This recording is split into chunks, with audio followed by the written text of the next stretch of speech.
క్రీస్తునామమున. అందరూ బాగున్నారా? గత వారము వాక్యం ఎంతమందికి అర్థమైంది? అయింది అర్థం?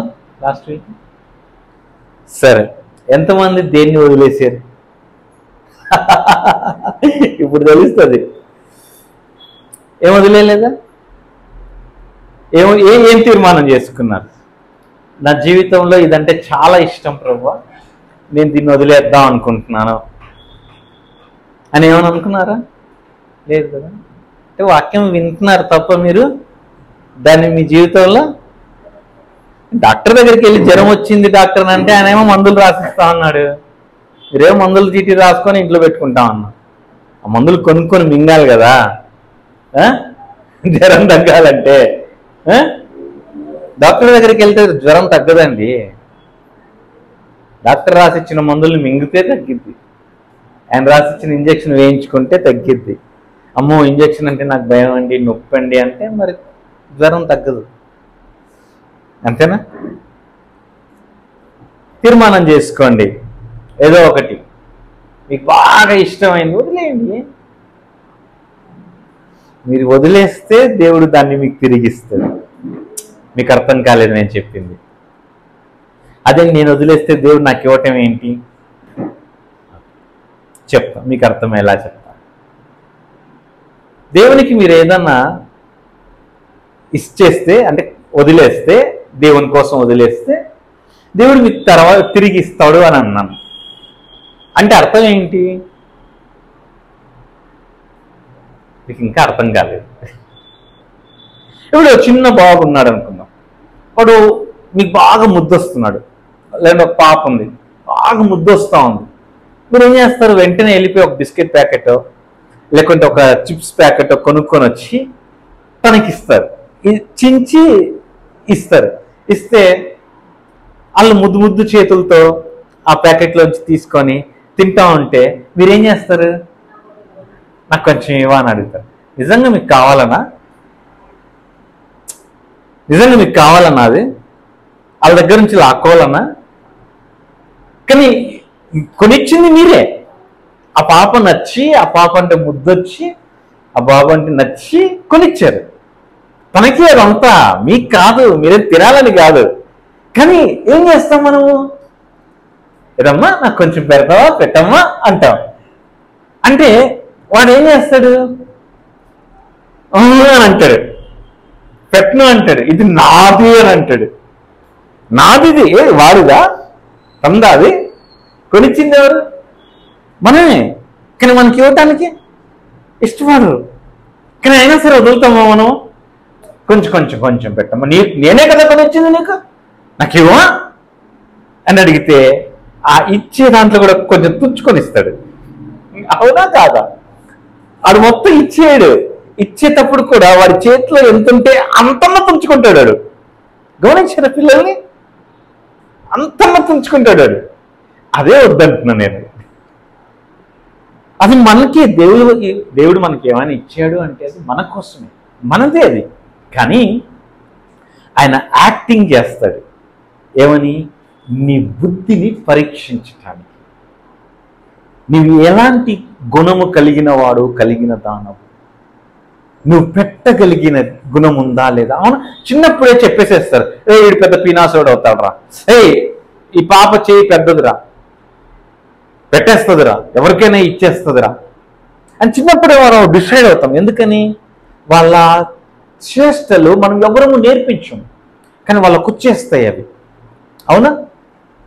సో ఆ పిల్లలకి మనం నేర్పాల్సిన అవసరం లేదు, కానీ అవి వాళ్ళ గుణం ఏంటో చిన్నప్పుడే బయటపడిపోతూ ఉంటుంది. సో దేవుడికి కూడా మనం పిల్లలు లాంటి వాళ్ళం. ఆయన మనల్ని ఏదైనా అడుగుతున్నాడు, ఇవ్వు అని అడుగుతున్నాడంటే అది మన దగ్గర నుంచి లాక్కోవాలని కాదు, నీ హృదయమును పరిశీలన చేయటానికి, నీ హృదయమును పరీక్షించడానికి ఆయన అడుగుతాడు. హల్లెలూయా, హల్లెలూయా. ప్రియమైన దేవుని బిడ్డలారా, ఈరోజు చాలా చాలా శక్తివంతమైన వాక్యం దేవుడు నా హృదయంలో ఉంచాడు. అదేంటో తెలుసా? యెహోవా ఈరే. యెహోవా ఈరే. యెహోవా ఈరే అంటే అర్థం ఏంటో తెలుసా? దేవుడు తెలుసా? యెహోవా ఈరే అంటే ఏంటి చెప్పాలి. ఈరే అంటే అర్థం ఏంటి తెలుసు మీకు? చెప్పరు, చెప్పండి, పర్లేదు, తప్పైతే ఏముంది, సరి చేస్తారు, అంతే కదా. చూచుచున్న దేవుడు, అంతేనా? చూచుకొను దేవుడు లేదా సమకూర్పునిచ్చే దేవుడు. The God is the provider అంటే సమకూర్పు ఇచ్చేవాడు, సమకూర్చేవాడు, నీకు సమకూర్చేవాడు. హల్లెలూయా. యెహోవా ఈరే అంటే ఆయన నీకు సమకూర్చే దేవుడు, నీ అవసరములను ఆయన తీర్చే దేవుడు, నీ అవసరములు ఆయన గుర్తించి ఆయన ఎరిగి నీకు సమకూర్చే దేవుడు ఆయన. అదే కదా మనం గత వారం మాట్లాడుతూ ఉన్నాం, అవునా? ఆయనకు తెలుసు, ఆయన ఎరిగి ఉండి, అవునా, వాళ్ళందరికీ ఆకలవుతుంది అని చెప్పి తెలిసి ఆయన ఏమి చేయవలనో ఎరిగి ఆయన ఏమన్నాడంట, వీళ్ళందరికీ భోజనం పెట్టడానికి మనం ఏమైనా చేద్దామా, లేకుంటే ఎక్కడ నుండైనా ఆహారం తీసుకుని వద్దామా అని వారిని పరీక్షించటానికి అడిగాడు. ప్రియమైన దేవుని బిడ్డలారా, ఈరోజు చాలా చాలా జాగ్రత్తగా మీరు ఆలకించినట్లయితే దేవుడి రోజున మీతో ఒక కొత్తగా మీరు ఎప్పుడూ వినని రీతిలో దేవుడు మీతో మాట్లాడాలనుకుంటా ఉన్నాడు. ఎందుకు నేను ఈ వాక్యమును చెప్పాల్సి వస్తుంది అంటే, చూడండి, మనమందరము దేవుని చేత ఆశీర్వదింపబడాలనుకుంటాం. దేవుడు నన్ను దీవించాలా, దేవుడు నన్ను ఆశీర్వదించాలా, దేవుడు నన్ను లేకుంటే దేవుడు నన్ను బాగా చూసుకోవాలి, లేకుంటే నేను బాగుండాలి, నా లైఫ్లో నేను బాగా సక్సెస్ అవ్వాలి, నా లైఫ్లో నాకు అన్నీ ఉండాలి అని అనుకుంటా ఉంటాం. కానీ దేవుడు నీకు ఇవ్వబోయే ఆ ఆశీర్వాదము కొన్నిటిని డిమాండ్ చేస్తుంది. The blessing of the lord demands the sacrifice. అంటే దేవుని యొక్క దీవెన నీ నుండి ఒక సాక్రిఫైస్ అని అంటే ఒక త్యాగము, లేకుంటే ఒక అర్పణను కోరుకుంటుంది. దేవుని యొక్క దీవెన నీ పైనకి ఊరికే అలాగా వచ్చేది. అఫ్ కోర్స్ దేవుడి కృప నీ పైన మెండుగా ఉంది కాబట్టి ఆయన నిన్ను దీవిద్దాం అనుకుంటా ఉన్నాడు. కానీ ఆ దీవెనకు కావలసిన అర్హత నీకుందా లేదా, ఆ దీవెనను పొందుకోవటానికి కావలసినంత విశ్వాస సామర్థ్యము నీకుందా లేదా అనే దానిని దేవుడు పరీక్షిస్తాడు.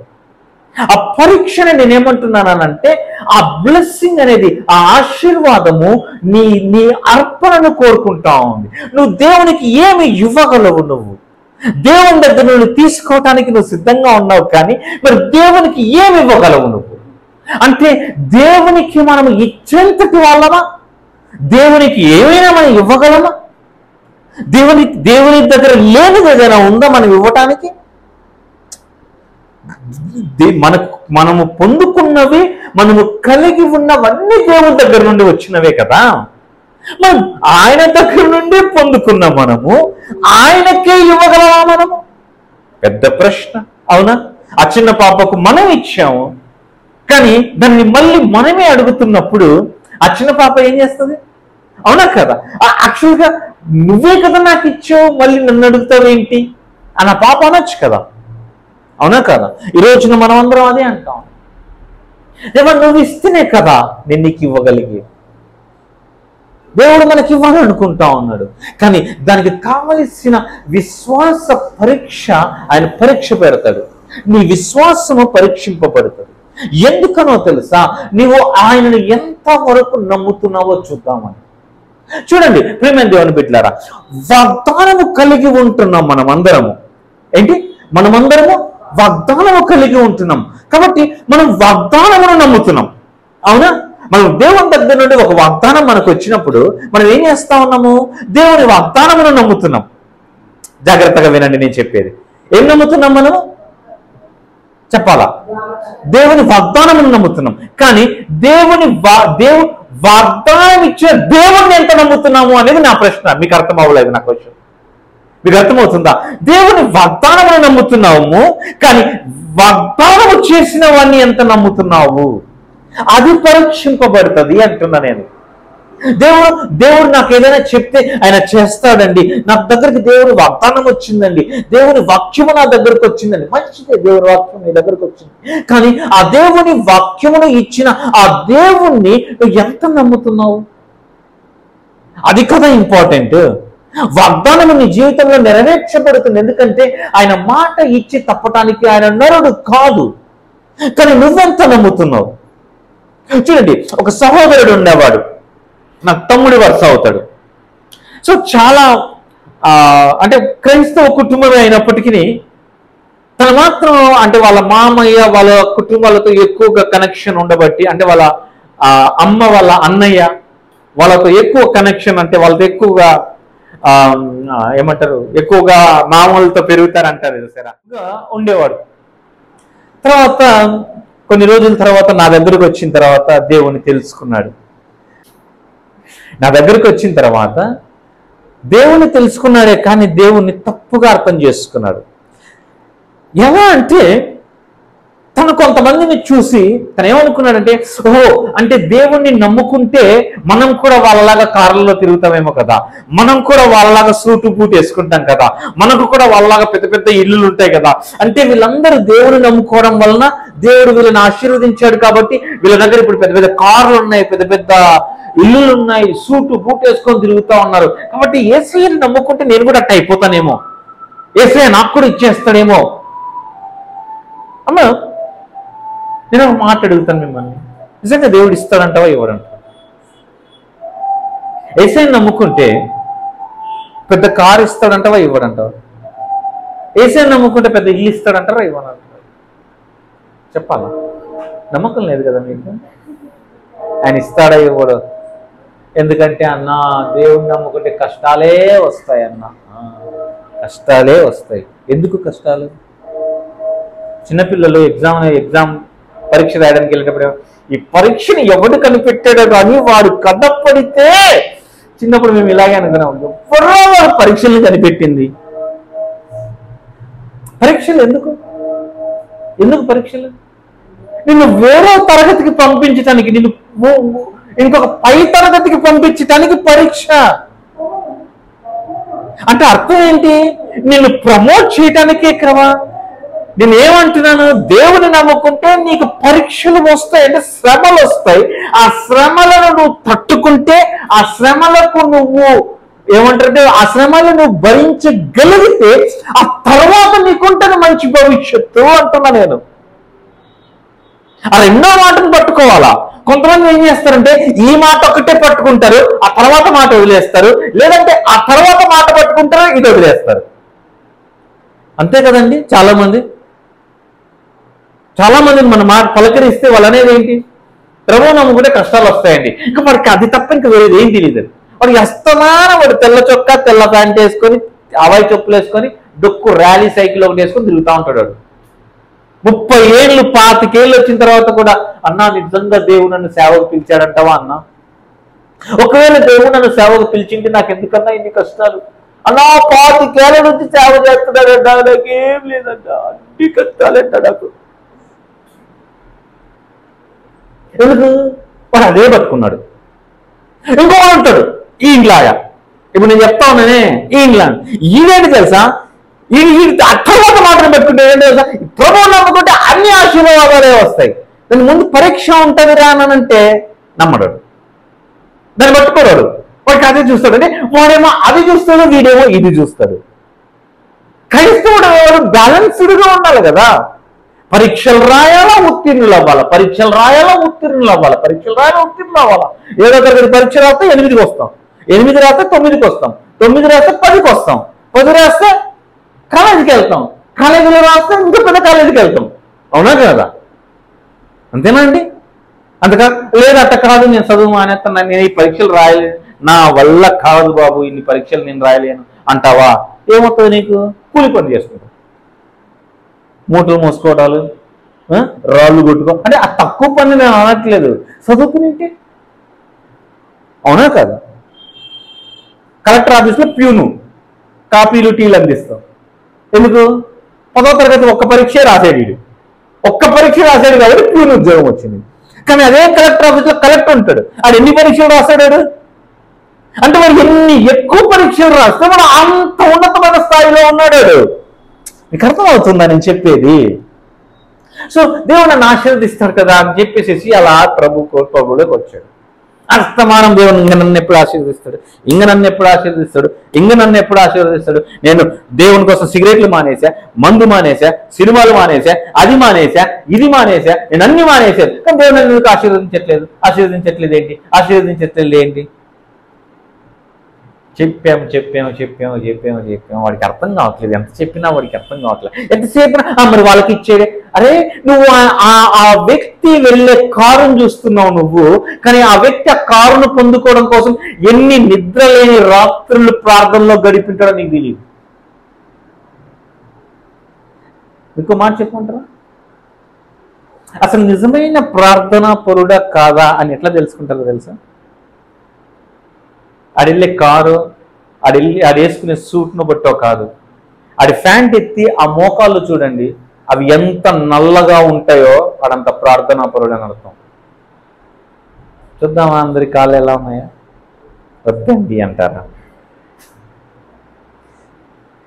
నీ కాళ్ళు నల్లగా లేవంటే నువ్వు దేవుని సన్నిధిలో గడపట్లేదని అర్థం.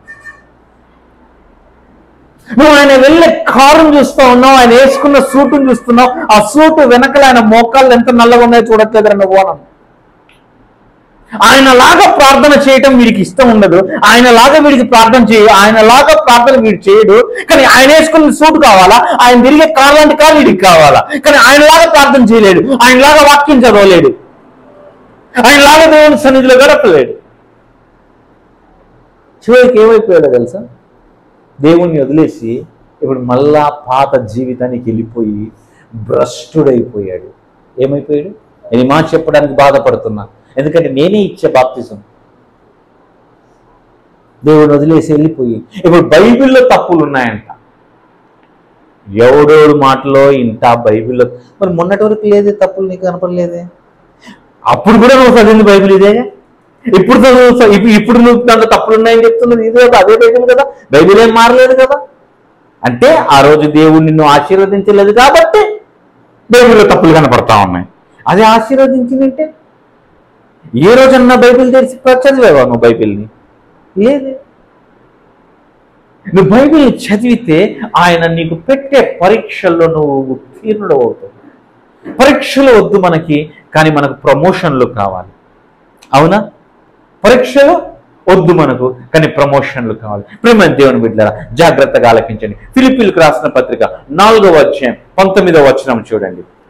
ఫిలిప్పీలకు రాసిన పత్రిక 4వ అధ్యాయం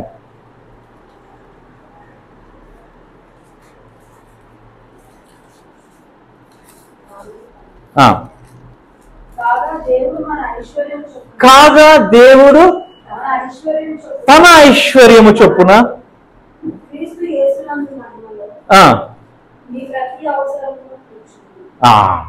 అమ్మా అందరూ ఓపెన్ చేశారా? చూస్తున్నారా? అందరం కలిసి ఒకేసారి చదువుతామా? తీయండి. కాగా దేవుడు తన ఐశ్వర్యము చొప్పున క్రీస్తు యేసునందు మహిమలో మీ ప్రతి అవసరమును. అంటే అర్థం ఏంటి? యాక్చువల్గా ఇది చాలా చాలా పవర్ఫుల్ కన్ఫెషన్. ఈ వచనము నా జీవితంలో చాలా సార్లు ఒక టాబ్లెట్ లాగా పనిచేసింది. నాకెప్పుడైనా డబ్బులు అవసరమైనా, నాకెప్పుడైనా ఏదైనా అవసరత ఉన్నప్పుడు నేను చేసే ప్రార్థన ఏంటో తెలుసా? ఇదే. నేను కన్ఫెషన్ చేయండి అంటాను కదా, అంటే దేవుని వాక్యమును మాట్లాడండి అంటాను కదా.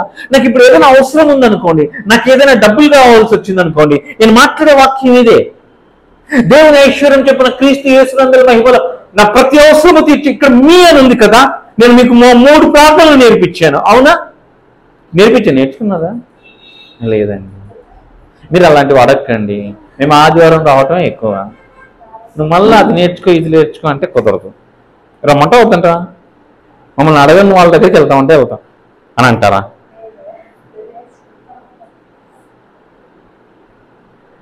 దేవుడు తన ఐశ్వర్యము చొప్పున క్రీస్తు యేసునందలి మహిమలో నా ప్రతి అవసరము తీర్చబడును గాక. ఇదే మాట సుమారుగా కొన్ని 1000 సార్లు మాట్లాడతాం. 1000 మినిమం మాట్లాడుతూనే ఉంటా. అందరు రోడ్లో పోయే వాళ్ళందరూ నన్ను పిచ్చోడు అనుకుంటా ఉంటారు. అనుకున్నా పర్వాలేదు, నేను దేవుని వాక్యాన్ని మాట్లాడుతూ ఉంటా. దేవుని ఐశ్వర్యము చొప్పున, ఎవరి ఐశ్వర్యము చొప్పున? దేవుని ఐశ్వర్యము చొప్పున క్రీస్తు యేసునందు నా ప్రతి అవసరము తీర్చబడును గాక. ఎవరి సామర్థ్యము చొప్పున, ఎవరి ఐశ్వర్యము చొప్పున? దేవుని ఐశ్వర్యము చొప్పున నా ప్రతి అవసరము తీర్చబడుతుంది. నా ఉద్యోగమును బట్టో, నా వ్యాపారమును బట్టో, నా తెలివితేటలను బట్టో, నా టాలెంట్ను బట్టో, లేకపోతే నా స్మార్ట్నెస్ బట్టో కాదు నా అవసరాలు తీర్చబడేది.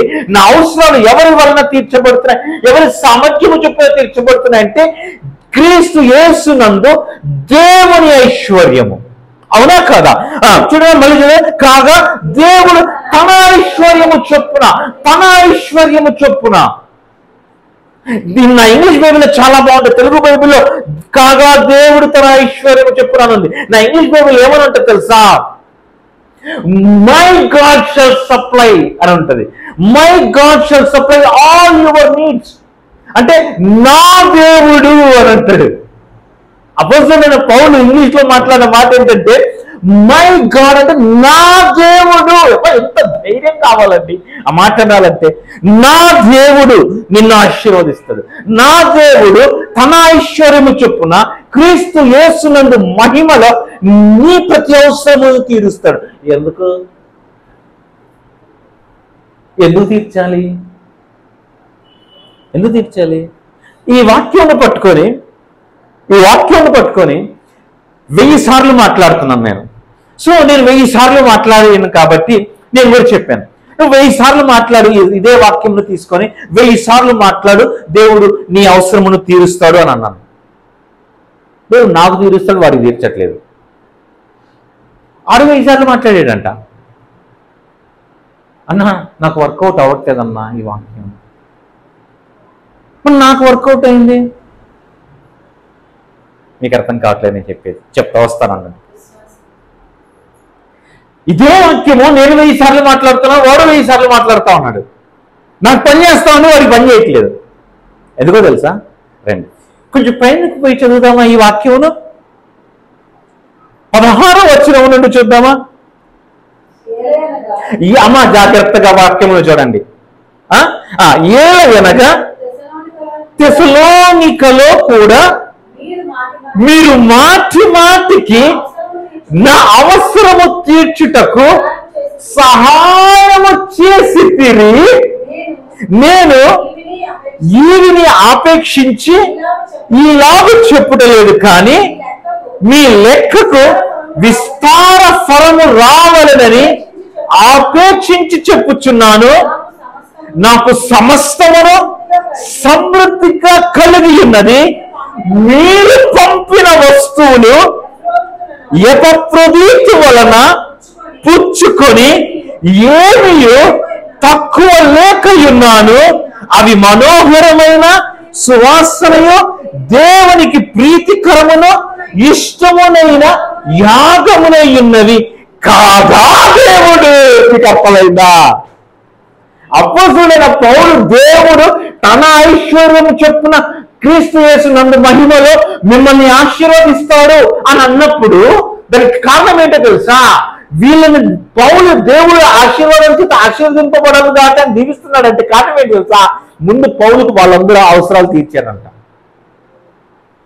అంటే నువ్వు ఇవ్వకుండా వాక్యం మాట్లాడితే కొంత తర్వాత నాకు అర్థం నీకెందుకు పని చేయట్లేదు, నాకెందుకు పని చేస్తా ఉంది. అప్పుడు అడిగే ఆ పై వచనాలు కూడా ఉంటాయిరా, ఆ పని చేసావా? ఎత్తకుండా రైతు పొలంలో విత్తనం విత్తకుండా పొలం బయట నించొని దేవుడి వాక్యం మాట్లాడుతూ ఉపవాసం ఉండి ప్రార్థనలు చేస్తా ఉంటే పంట పండిద్దా అని మీకు ఉదాహరణ చెప్తున్నాను. 2 రైతులు ఉన్నారండి. ఉదాహరణకి అంకరాజు గారు నేను అనుకుందాం. అంకరాజు గారు మంచి రైతు, నేను కూడా రైతునే. మంచి అనుకున్నా సరే, నేను కూడా మంచి రైతునే. ఆయనకు 1 ఎకరా పొలం ఉంది, నాకు 1 ఎకరా పొలం ఉంది. ఇద్దరం కలిసి ఏమండి వరేద్దామా జొన్నేద్దాం ఏమద్దాం వరేద్దాం మాట్లాడుకున్నాం, వరేద్దాం అంటే వరేద్దాం అని ఇద్దరం కలిసాం. ఒకే దగ్గరికి వెళ్ళి ఒకే విత్తనాలు కొనుక్కున్నాం. వేరే వేరేది కూడా కాదు, విత్తనాలు కొనుక్కున్నాం, వచ్చాం. ఆయన ఏమో పొలంలోకి దిగాడు, ట్రాక్టర్ వేసుకున్నాడు, మొత్తం పొలం దున్నుతా ఉన్నాడు. నేనేమో బయట నుంచి నా పొలంను చూస్తా ఉన్నా. దేవుడు నాకు సహాయం చేస్తాడు, నీలాగా నేను పొలం దున్నాను అని ఆడ మోకాళ్ళుని ప్రార్థన చేస్తా ఉన్నాను నా పొలం దగ్గర. ఏలియా ప్రార్థన చేస్తే ఆకాశం నుండి నువ్వు అగ్నిని కురిపించిన దేవుడవు, నువ్వు గొప్ప దేవుడవు, నేను గొప్ప ప్రార్థనా పరుణ్ణి అని చెప్పి నేను ప్రార్థన చేస్తాను. ఆయన ఏమో సైలెంట్గా ట్రాక్టర్ వేసుకున్నాడు, పొలంలో దున్నాడు, నీరు పెట్టాడు, విత్తనాలు వేసి నారు పోసాడు. నేనేమో ప్రార్థన చేస్తూనే ఉన్నా. ఆ తర్వాత ఏం నాటుతారండి? వరి నాటడమా? నాటాడు. నేను ప్రార్థన చేస్తూనే ఉన్నా. పొద్దున పోతున్నాడు, సాయంత్రం వస్తున్నాడు, పొద్దున వస్తున్నాడు, సాయంత్రం పోతున్నాడు, పొద్దున వస్తున్నాడు, సాయంత్రం పోతూ ఉన్నాడు. పొలంలోకి దిగుతున్నాడు, పని చేస్తూ ఉన్నాడు.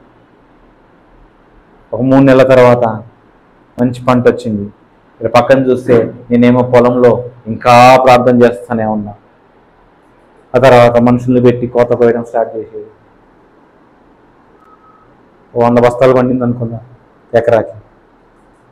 నేను ప్రార్థన చేస్తూనే ఉన్నా. ఇప్పుడు చెప్పండి, ఎవరు ఆశీర్వదింపబడ్డారు? విత్తనాలు నా దగ్గర కూడా ఉన్నాయి, తన దగ్గర కూడా ఉన్నాయి. కానీ ఆయన విత్తనాల్ని నాటాడు, నేను విత్తనాలను జోలు పెట్టుకొని తిరుగుతా ఉన్నాను. మనం చేస్తున్నది అదే. దేవుని వాక్యములు ఇవి, దేవుని విత్తనాలు. దేవుని వాక్యం అంటే ఇదంతా విత్తనాలు. ఇవన్నీ నీకు కావలసిన విత్తనమును తీసుకొని నువ్వేం చేయాలా? పొలములో భూమిలో నాటినట్టుగా ఇక్కడ భూమి ఏంటి? నీ హృదయం. నీ హృదయంలో నాటుకుంటేనే కదా. నువ్వు నాటుకోవట్లేదు, నువ్వు కేవలం ఊరికి నీ పెదాలతో పెట్టుకొని నువ్వు మాట్లాడుతూ ఉన్నావు. రోమాపత్రిక 10వ అధ్యాయం ప్రకారం ఏమైంది? దేవుని వాక్యం ఇదిగో, దేవుని వాక్యం నీ హృదయంలో, నీ నోటిలో ఉంది. నీ హృదయంలో ఉండాలా? హృదయంలో ఉన్న వాక్యములు నీ నోటితో మాట్లాడాలి. కానీ ఏం చేస్తా ఉన్నాము? ఇక్కడ దేవుని వాక్యం ఊరికి మాట్లాడుతా ఉన్నాం, కానీ హృదయంలో నాటుకోవట్లేదు. ఏమన్నాడు? నేను తెస్సలోనికలో కూడా ఉన్నప్పుడు ఏలైనగా తెస్సలోనికలో కూడా మీరు మాటి మాటికి నా అవసరము తీర్చుటకు సహాయము చేసి తిరిగి. దేవుడు నిన్ను ఎందుకు ఆశీర్వదించాలో తెలుసా? నువ్వు నాకు సహాయం చేసావు కాబట్టి. అందుకే పౌలు ఏమంటాడు? నా దేవుడు అని అంటాడు. అందుకే నీవు నాకు సహాయం చేసావు, నా ప్రతి అవసరమును తీర్చావు. నీవు నాకు సహాయం చేయటం వలన నేను సర్వ సమృద్ధిలో ఉన్నా. నేను ఏ విషయంలోనూ తక్కువ కాకుండా ఉన్నా. కాబట్టి ఇప్పుడు దేవుడు తన ఐశ్వర్యము చొప్పున, నీ సామర్థ్యం చొప్పున నువ్వు నన్ను పోషించావు. ఇప్పుడు నేను నీకు ఇవ్వటానికి నా దగ్గర ఏమీ లేదు, కానీ నా దగ్గర ఉన్నది ఏంటో తెలుసా? నా దేవుడు మాత్రమే ఉన్నాడు నా దగ్గర. నా దేవుడు ఐశ్వర్యము చొప్పున నిన్ను ఆశీర్వదిస్తాడు. క్రీస్తు యేసునందు మహిమలో నీ ప్రతి అవసరమును తీరుస్తాడయ్యా. హల్లెలూయా, హల్లెలూయా. అంటే మనము దేవునికి ఇచ్చినప్పుడు దేవుడు మనల్ని దీవిస్తాడు అని అర్థం. మనం ఈ వాక్యం ఒక్కదాన్ని పట్టుకొని నువ్వు 1000 సార్లు కాదు 10,000 సార్లు మాట్లాడినా సరే అది పనిచేయదు. ఎందుకో తెలుసా? ఆ పై వచనం కనెక్షన్ ఉన్నది కాగా. అవునా కాదా? అంటే పై వచనాలకు కొనసాగింపే కదా అది. మీకు ఇంకో వచనం కూడా చూపించమంటారా? మీరు బాధపడనంటే చూపిస్తా. ఈరోజు ఎందుకు మిమ్మల్ని బాధ పెడదాం అనుకుంటాను, కానీ బాధపడకుండా చూడండి. గళితులకు రాసిన పత్రిక 6వ అధ్యాయం చూడమ్మా.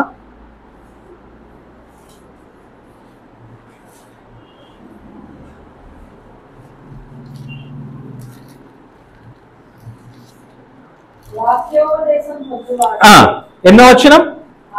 6:6. వాక్యోపదేశము పొందువాడు ఉపదేశించు వానికి మంచి పదార్థములన్నిటిలో భాగమియ్యవలెను. మోసపోకుడి, దేవుడు వెక్కిరింపబడడు. మనుష్యుడు ఏమి విత్తునో ఆ పంటనే కోయును. ఎలాగనగా తన శరీరేచ్ఛను బట్టి విత్తువాడు తన శరీరము నుండి క్షయమగు పంట కోయును. ఆత్మను బట్టి విత్తువాడు ఆత్మ నుండి నిత్య జీవమును పంట కోయును. అమ్మా జాగ్రత్తగా ఆలకించండి.